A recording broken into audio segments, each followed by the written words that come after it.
Hey guys, happy late April 2025. It's Evan with Evan K Exotic, and today's just a real quick video. I'm going to show you a cheap must-have tool for every reptile keeper, and then I'm going to ask for your advice because I haven't found the right tool to do this. So hopefully this helps you out, and then hopefully you can help me out.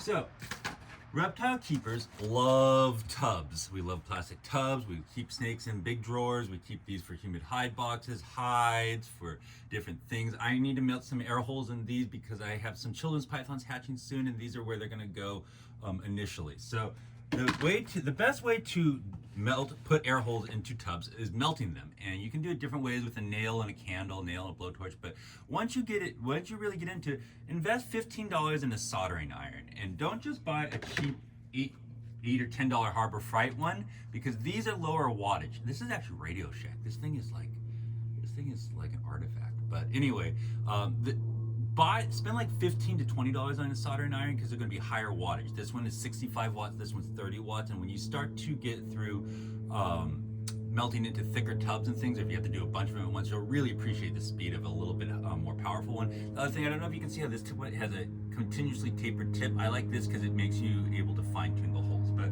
really, soldering irons are the greatest thing since sliced bread for putting holes into tubs. Do it outside so you don't have too many fumes.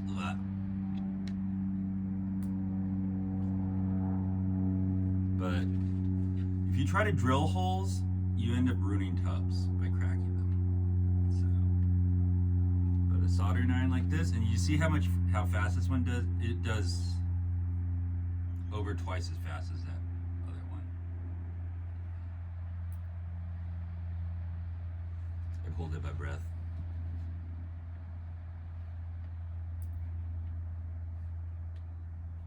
There you go.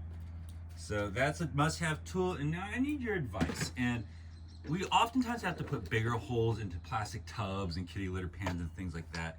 And this is my solution. It's a hole saw set for a drill, and it works. There's some the problem with it is it tends to crack a lot of tubs. And there's some tricks to it, like if you run them in reverse, and what I do is I actually hold the drill up like this, and I put the tub down on top of it like this, and I kind of just use barely pressure to worry it away running it in reverse.